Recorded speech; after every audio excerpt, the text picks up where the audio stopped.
안녕하세요. 펀드매닉입니다. 오늘은 그 카카오 합리적인 AI 글로벌 모멘텀 펀드의 4월 성적표를 소개해드리는 시간입니다. 키워드를 중국 봉쇄라고 잡았고요. 또 코멘트 중에 역추세에 대비한다는 얘기가 있는데 향후에 어떻게 대응할지도 좀 궁금해졌네요. 한 달 동안 마이너스 1.36% 하락을 했는데 주된 이슈가 중국의 코로나 봉쇄 조치, 전쟁, 유럽의 불황 진입 등과 같은 우려, 이런 요새 같은 상황에서는 악재가 더 많이 이제 와닿는 더 많이 와닿는 상황이라고 볼 수 있고, 통화정책 정상화, 물가가 오른이다 보니까 모든 중앙은행의 정책의 목표, 금리 이 컨트롤의 목표는 다 물가 잡기 위한 거라고 하잖아요. 그래서 통화정책 정상화도 지속될 거다. 그러다 보니까 채권도 금리 상승할 때 좋지 못하고 주식도 더더욱 불확실해지는 상황으로 가는 국면인 것 같고요. 원자재와 통화만 좀 안정적인 모습을 보여주고 있어서 여기에도 모든 자산이 전반적으로 하락하는 가운데 원자재랑 달러만이 상승을 나타낸다고 얘기를 하고 있습니다. 이 펀드가 대단한 게 지난 6개월 정도의 성과를 보시더라도 나스닥이 28% 가까이 하락을 하고요. S&P 500 지수도 한 17%가량 하락을 하는 상황에서도 자산 배분된 펀드 의 강점을 보여주고 있는데 마이너스 1.6으로 놀라운 방어력을 보여주는 동시에 이게 지금 여기 표시는 안 했지만 지금 그 다른 유형의 자산 배분 펀드들 일반적인 펀드 대비해서도 상당히 되게 양호한 좋은 성과를 보여주고 있다는 게 좀 인상적인 모습입니다. 기준 가격도 좀 꾸준히 우상향하는 모습을 보여주고 있고요. 올해 들어서는 1월달하고 4월달 이렇게 두 번에 걸쳐서 마이너스를 좀 보여주는 국면입니다. 펀드의 규모 노란색의 경우에도 양호한 모습을 보여주고 있고, 펀드 평가사의 벤치마크 대비해서도 우수한 성과를 보여주고 있는 상황입니다.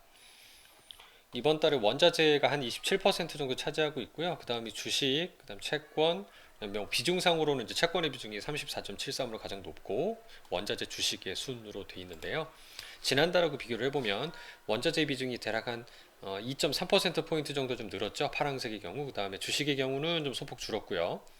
네, 채권의 경우에도 소폭 줄어든 것을 볼 수 있고 유동성이 좀 늘어난 것을 볼 수가 있습니다. 그만큼 좀 더 방어적인 포트폴리오, 그다음 원자재의 경우에는 뭐 금이라든가 여타 자산들의 좀 비중이 확대되는 트렌드로 볼 수 있고요. 세부적인 종목의 ETF 종목 간의 비교를 해보시더라도 단기 통한체라고 하는 유동성 자산이 좀 늘어난 걸 볼 수 있고요. 원자재 여기 골드라고 되어 있는 금이 지난달 대비했을 때 좀 더 소폭 늘어난 걸 볼 수가 있고, DBC와 같은 커머디티 원자재 펀드가 또 소폭 늘어난 걸 볼 수가 있습니다. 그 외에는 뭐 크게 차이가 안 나는 모습을 볼 수 있습니다.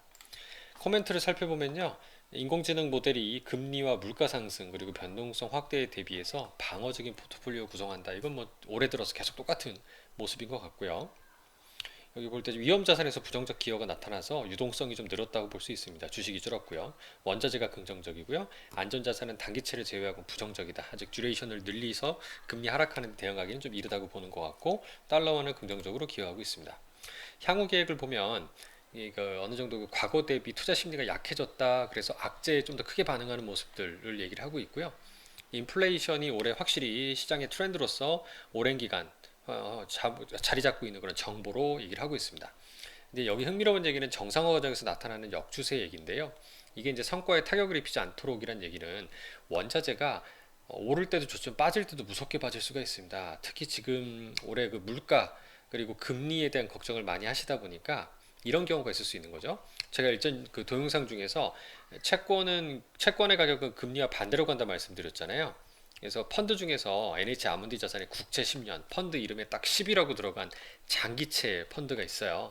요거와 비교를 해보면 과거에 금리가 하락하는 국면, 마침 지금 5월달 들어서 금리가 좀 하락했거든요.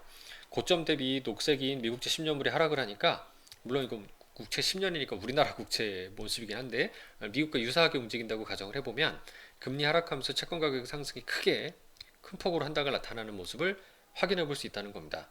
이게 바로 역추세인데요. 이런 부분에 다치지 않도록 현재는 듀레이션 자체를 어떻게 보면 좀 이런 경우는 금리 하락에 대비해서 늘려놔야 될 수는 있거든요. 근데 현재 코멘트 상으로는 좀 단기채 쪽에다가 포지션을 해놨다고 얘기는 하고 있어서 오히려 원자재 가격이 하락하면서 금리가 좀 본격적으로 하락하는 부분들, 이 얘기는 경기가 둔화한다라는 시그널이 명확하게 나올 경우에 좀 다시 듀레이션을 늘리지 않을까라는 생각을 미리 엿볼 수 있었던 것 같습니다. 감사합니다.